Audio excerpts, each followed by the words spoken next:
Hi, I wanted to share this book of poetry with you. It's called Out of Wonder, Poems Celebrating Poets. It's written by Kwame Alexander with Chris Colderly and Marjorie Wentworth. It was illustrated by Ikua Holmes. And I'll be real honest with you, I think it was the illustrations in combination with the poems, but really the illustrations that made me want to share this particular book with you. The pictures are beautiful.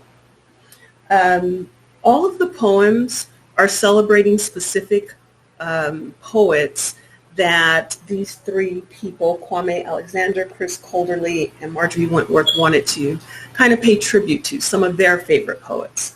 And it's written in three parts. There are a total of 20 poems here. I am not going to read all 20 poems to you.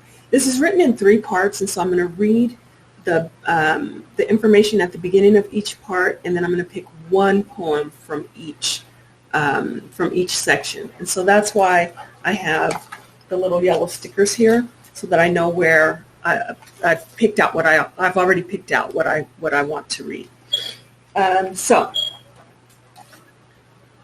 Also, before I start reading, in the back of the book, if you go to the back of the book, it says about the poets being celebrated, and each of the 20 poets that are being celebrated, or that their poems have been copied after their style, or they're kind of thanking them for their poetry, they've given us a little information about each of the poets. So that's kind of cool too. So let me go back to the beginning. Okay, so this is part one, and part one says "Got style?" ? Here it says, poets love to make up their own rules about writing. That's what makes it so much fun. Sometimes E. E. Cummings and Nikki Giovanni use ellipses to separate ideas and lowercase letters at the beginning of sentences. Langston Hughes, who loved jazz, was a master of repetition, rhythm, rhyming, couplets, and quatrains.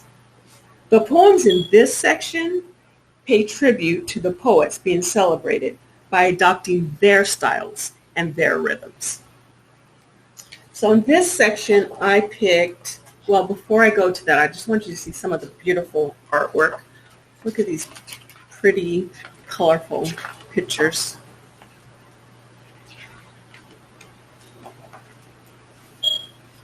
Okay, so this is the poem I picked from this section.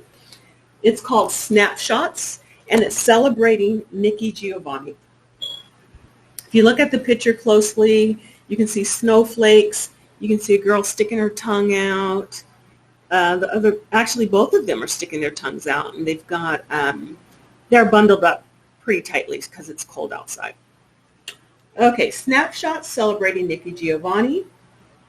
People forget poetry is not just words on a page. It is a snowflake on your tongue, a tattoo on the inside of your arm, a dashiki and a kaftan. Tripping down the street of Lincoln Heights, shouting from the hills of Knoxville, Tennessee. Poetry is barbecue, cotton candy, purple skin beats from Daddy's garden, blues, the Birdland Jazz Club, Sunday morning gospel, clashing justice, freedom.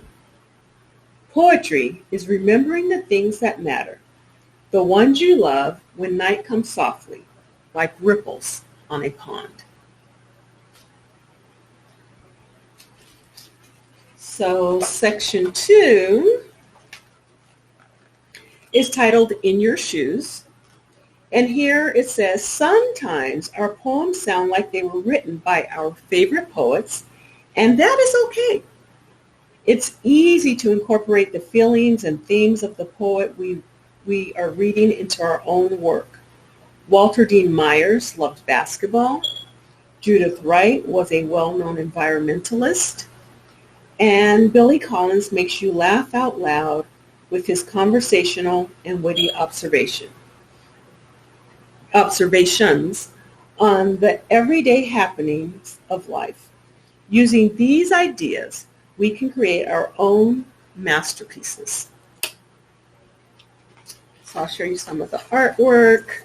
This is the one for Walter Dean Meyer. Beautiful colors. Love that scene. And then we'll go to the one that I picked. This one is called Loving the World and Everything in It, and it's celebrating Mary Oliver. Each day I walk out onto the damp grass before the sun has spoken because I love the world and the miracle of morning. I love to stand beside the old oak trees beneath a symphony of birdsong and listen to every perfect note, while the wind passes around me like a warm sea. Sometimes a feather drifts down into my hands. I hold it and imagine flying. Marjorie Wentworth. I love that last line. I hold it and imagine flying. Okay, so we're going to go to part 3. This is the last part. Part 3 is titled Thank You. A poet's words can affect us in a highly personal way. A poem can sometimes be so powerful that it might even feel as though the poet is speaking directly to us, as if we are in the middle of a private conversation. When we are moved in such a profound way, we speak back. The poems in this section respond by simply sharing with the world in words how awesome we feel about the poet and the poem.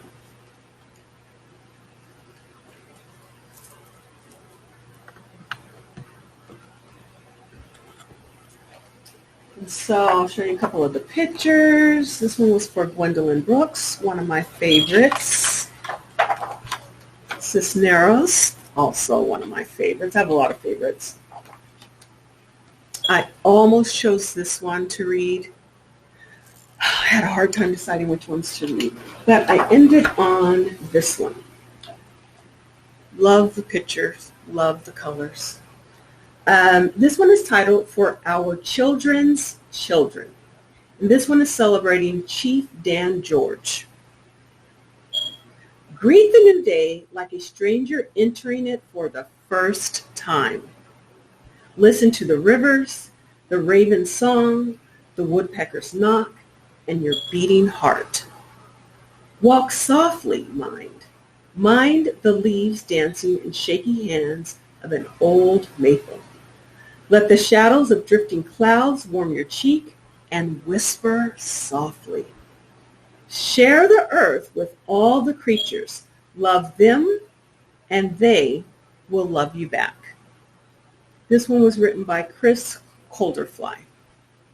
And this one, it was that last stanza that really got me. So again, that's the last one I'm reading, but I will keep showing you pictures.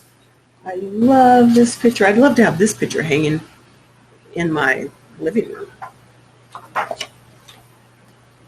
More pictures.